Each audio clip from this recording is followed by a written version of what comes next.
Hi, everyone. My name is Christy Mecxin, and I'm a graduate of UC Irvine. In 2019, I graduated with my BA in English, and in 2020, I got my master's in teaching with a single subject teaching credential in English. I'm currently teaching English at Corona Del Mar High School, and I also coach the cheerleaders there. I've been there for about 5 years.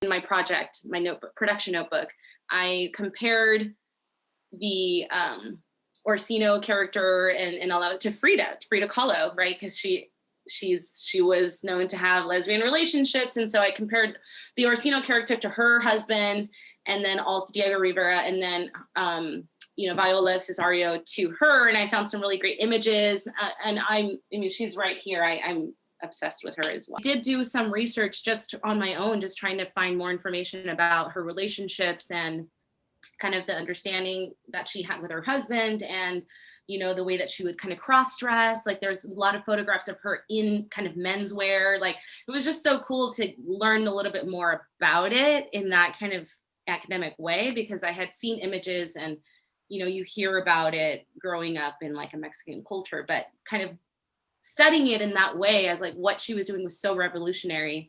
That was what was insightful for me.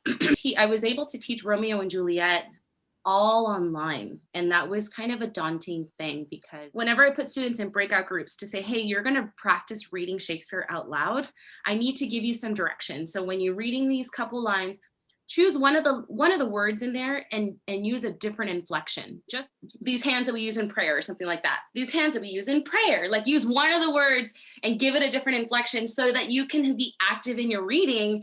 One of the things that I was excited to talk to the students about was the Globe Theater, because I had visited the Globe Theater for the first time a couple years before. So I had pictures that I had taken. I was in some of the pictures myself. And so I was able to talk to them about the history of it a little bit from what I learned. I love it.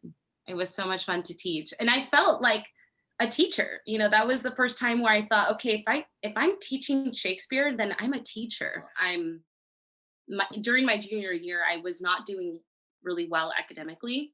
And I had a long conversation with my coach, and I was placed on academic probation, and I didn't have the strongest grades.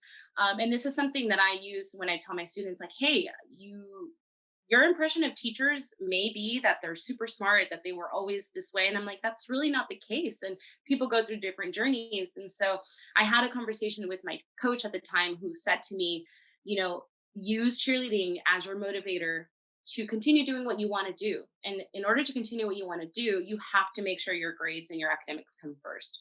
And when she put it in that way, I was like, yeah, school has to come first for me. And so finding that connection of, I want to continue dancing, I want to perform, and I want to be involved in this amazing program that I love, I need to make sure I'm putting my academics first. And so that kind of flipping that motivation was really helpful for me. And being a coach, specifically a cheerleading coach, I have to have a lot of energy, because I have to model that for my girls. I have to model that for my athletes, right? I can't just say, okay, you guys, you need to do it better next time. Like, I have to say, this is how I want you to do it. You need to be into it. You need to be excited. Like, it's a treat for the audience. If you're not performing, they're not going to feel the joy of your performance. And so as a teacher, I use the same kind of energy with my students. I can't expect them to be excited and happy and looking forward to this content, whether it be grammar or poetry or Shakespeare or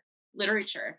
If the fact that as cheerleaders, that's what we do, right? We are the spirit, we're motivators, we're innate kind of teachers in that way, where we're kind of leading people and we're kind of natural leaders. And so I use that too, to kind of help me, with the energy I need to teach.